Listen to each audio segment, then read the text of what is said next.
Hey, what's up guys, it's Spectrum, back here with a brand new video review. And this time we're going to be taking a look at the Marvel Legends Super Skrull Build-A-Figure Waves Gray She-Hulk. So let's get right into it. We got Marvel Hulk right here, spot varnish at the bottom, looking very cool.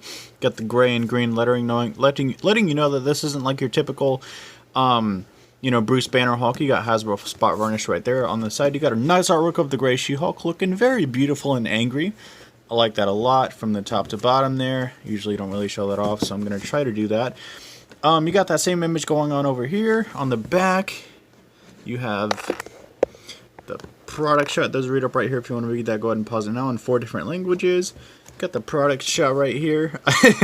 Got the other figures in the wave. Got the Super Skrull right there, which is looking pretty okay. I'm not sure if I actually want to build him, though. Got a bunch of just text down here. Somewhere along the line it says Spectrum Reviews is awesome.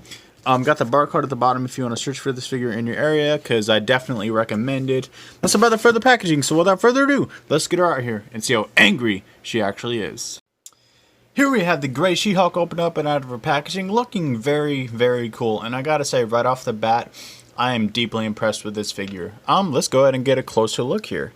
Just take a look at that gorgeous head sculpt there. Quick little backstory on this figure. So, as you guys know, there is a separate entity that lives inside of Bruce Banner called the Hulk, and I believe that that same entity lives inside of Jennifer Walters, who I also believe is the regular She-Hulk, and I think she obtains Bruce's Hulk at one point, and then she is just the Hulk because, it's the same character, in terms of being the same entity and stuff. But in terms of all technicality, to avoid confusion, we call her Gray She-Hulk because that is also what she is. Yeah, quick little backstory on that. Looking at the hair, dude, oh my god, just look at this paint shading and detailing in here. Let me move the light. There we go, you can see that a lot better now. That is just beautiful in my personal opinion, dude. That is so, oh man, that is just gorgeous. And then her her face is really, really nicely painted too.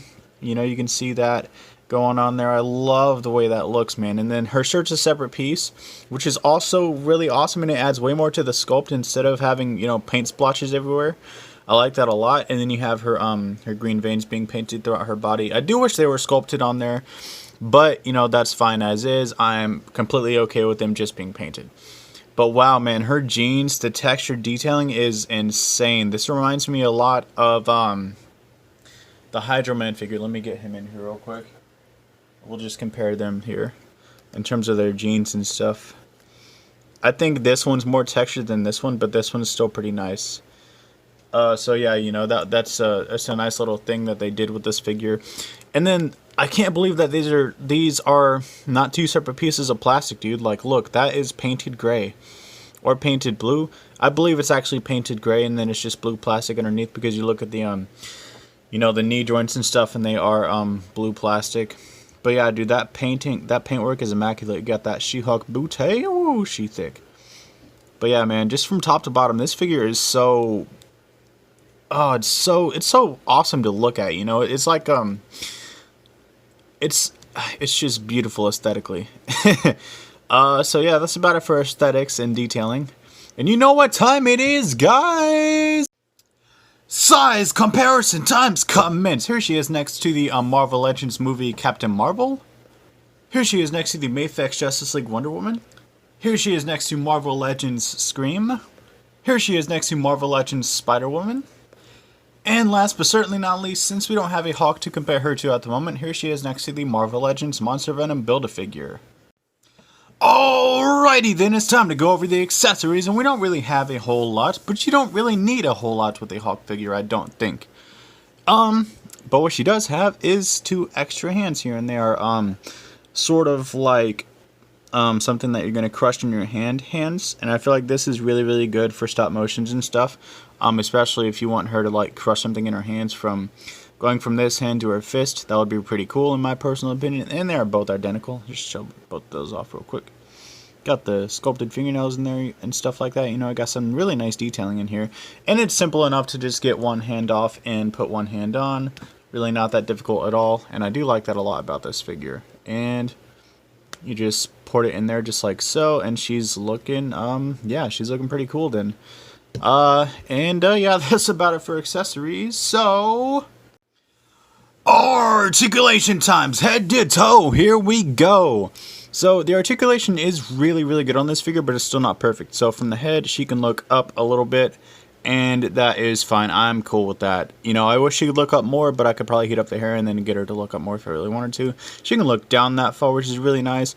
You have a little bit of wobblage in there. You got a 4 through 60 rotation on the head, but you just got to give her clearance. Shoulders can also do a 4 through 60, but you got to give clearance for the hair. They can go out that far. They can go in that far. You got an upper bicep rotation. Single jointed elbow, which bends in way more than 90 degrees. Now, Hasbro, if you're going to keep doing single jointed elbows for female figures, do them like this. Every single one should be like this, in my personal opinion. If you're going to do them like this, that's fine. I still kind of do prefer the double jointed elbows. But if you're going to do them like this, I am 100% okay with this. Straight up, you know, it can go out that far. You got a rotation at the elbow, which is kind of useless, but whatever. You know, you got wrists, swivel and hinge right there. She can crunch forward that far. She can crunch back that far. I do wish that she crunched forward more, but that's okay. She can kick forward that far, kick back that far. Upper thigh cut. Double jointed knees, which are really nice. Feet move down, up, and she has ankle pivot as well. Final thoughts, comments, and concerns about this figure. Final thoughts, I really like this figure a lot. It's actually one of my favorite Marvel Legends figures at the moment. I do wish that the articulation was a bit more articulated in terms of the head and the ab crunching forward, but otherwise this figure is immaculate, dude. Like, this thing is just fantastic. I've got to give it to Hasbro on this one, dude. It's a full 9.5 out of 10, straight up. Would give it a full 10, but if that articulation wasn't, you know, a little limited in those areas.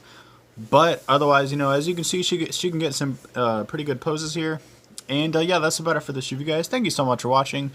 Follow me on Instagram at Spectrum.reviews. My Facebook link will be in the description below, and I will catch you guys in the next review. Thank you so much for watching. Peace.